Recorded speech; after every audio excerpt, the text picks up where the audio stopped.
Hello and welcome. In this video, I'm going to be going over a 3-card spread that uses Lorcana cards, which are just a playing card type of a deck, in a spread that I call Encounter of the Day. It's just really playful. Like all of my card processes, it's really intended to move from this like really playful, creative, exploratory energy into kind of a more meaningful like takeaway that we kind of distill after going through that type of a process. So if you are new to my channel, welcome. I'm Tova. I am a registered associate marriage and family therapist in California, as well as a provisional registered drama therapist. So this spread, I call it Encounter of the Day, and it uses 3 types of decks. So one is an oracle, the second type is Lorcana, and then the third is a tarot deck. And each card type has a specific purpose. So the oracle is kind of what sets like the container. It's the world or like the emotional landscape of where the encounter or the interaction that's more centered around Lorcana and tarot are going to take place. Lorcana reveals some aspect of the player, which is kind of like a you, not you. And then tarot is the specific scene or encounter between the aspect of the player character informed by this world. All right, and then we can actually also use a D6 here. And the D6 is going to set the tone for the scene. So I came up with what each number on the D6 represents for my own self. So that is, if that's something that calls to you, it's totally optional. You can do that. Also, things like, representing like challenge or opportunity, support, kind of a shift or a transformation. It kind of just further clarifies like the intentional energy, almost like with the oracle.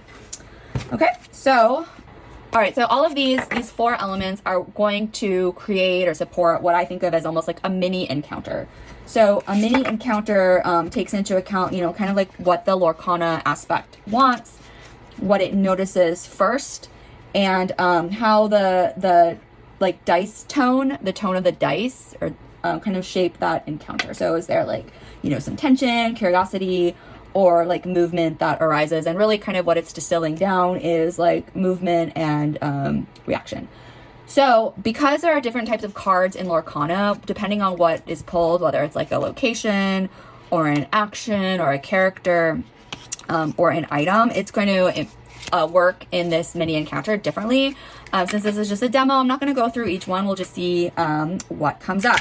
So I'll go ahead and shuffle everything here, and then I personally find it easier once I actually have all my cards pulled than to go through and think about each individual card, because the meanings for me when I do something like this arises like in the context of what everything else that I'm using, all the other like tools and cards actually convey. So I'll go ahead and choose the oracle card.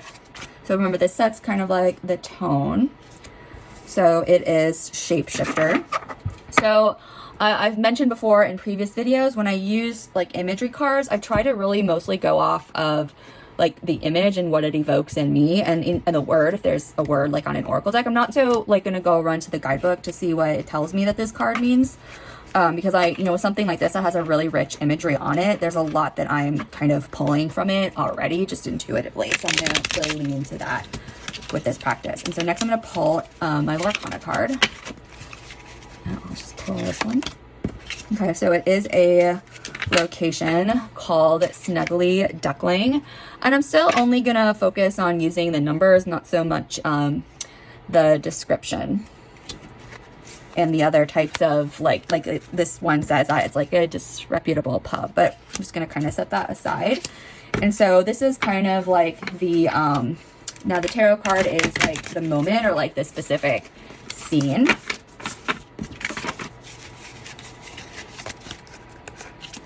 And it is the High Priestess.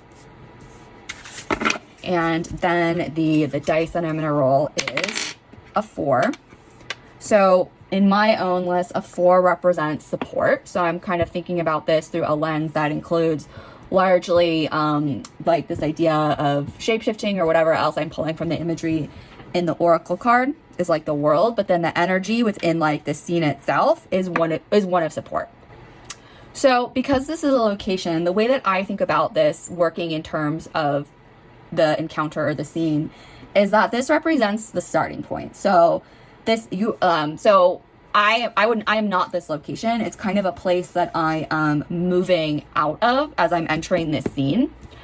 And thinking about it more as even like, it's kind of like something I'm carrying, right? Like if we just go from one place to one place in our lives, like just think about it. We had a really tense conversation with someone, and then now we have to go and do this presentation. Like we're still carrying some of that with us, even though we're shifting into a new context. So in this practice, this represents where I would be emotionally coming from as I'm entering into this scene with this image, right?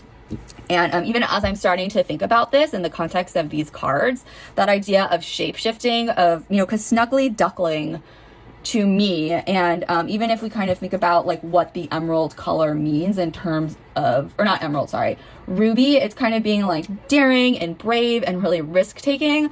But this idea of being like a snuggly little duckling, it's kind of like seeking comfort and just wanting comfort and like almost like rejecting that risk-taking. And like, even though maybe like not being fully aware that, you know, I would have a high capacity for that, it's kind of just playing around with that idea of taking risks and also not wanting to like leave comfort, and then thinking about shape-shifting and that idea of changing into like different inner roles, different parts of ourselves.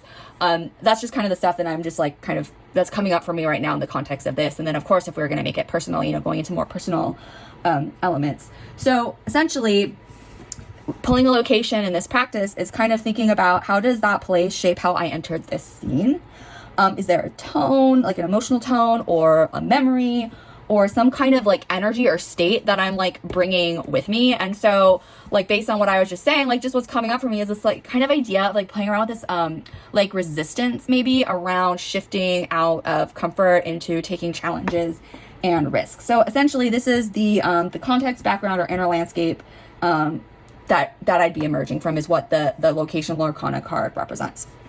Okay, so now we're kind of thinking about that idea of transitioning and like shifting out of it into this encounter. And so when I'm doing this, or when I would do this, I would maybe write 2 to 4 sentences max, because this again is intended to be like super brief. It's kind of like what part of this interaction feels like it's mirroring something in my day.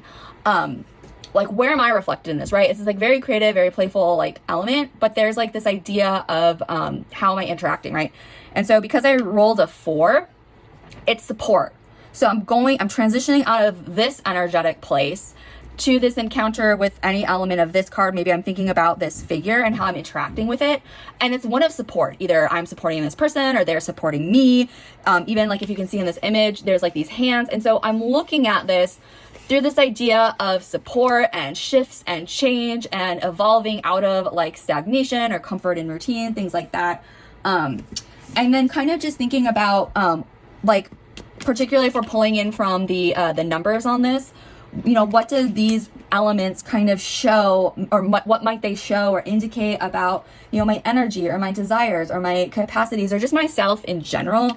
And again, it's kind of like this, I don't want to say it's hidden, but it's almost like not really realizing or not really leaning into that idea of being able to tolerate that discomfort of shifting from a place of that's, you know, really comfortable and comfort zone and all that stuff. So kind of like, yeah, just like a really small minor takeaway. And of course, if you're, you know, doing this in a more personal way, those things that I'm talking about in this very vague way, it might be more specific. And the other thing too with any of this is that you might have your own like different takeaways, of course. So the next part of this, because I always like to, again, go from the exploratory, the fictional, the imaginative, and kind of really start to make it more personal, and then an action that is a takeaway.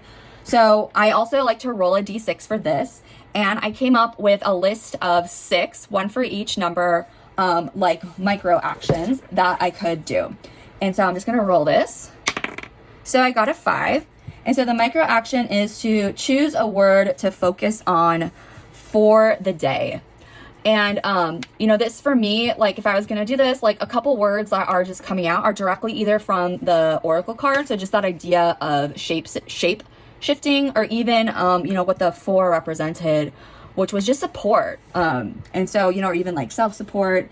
So yeah, just like a really, it's like, I talked through this, but if you're doing it, it's like a really quick, sharp practice the most simplest minor takeaways, and then like a really like micro action. And again, like I said, I made up my own list of 6 micro actions. I just roll the die and like that's what it is, and it's kind of brief. So I hope this was helpful. If you like this video, please go ahead and hit subscribe, or please go ahead and hit like, and of course subscribe to my channel for more similar types of content.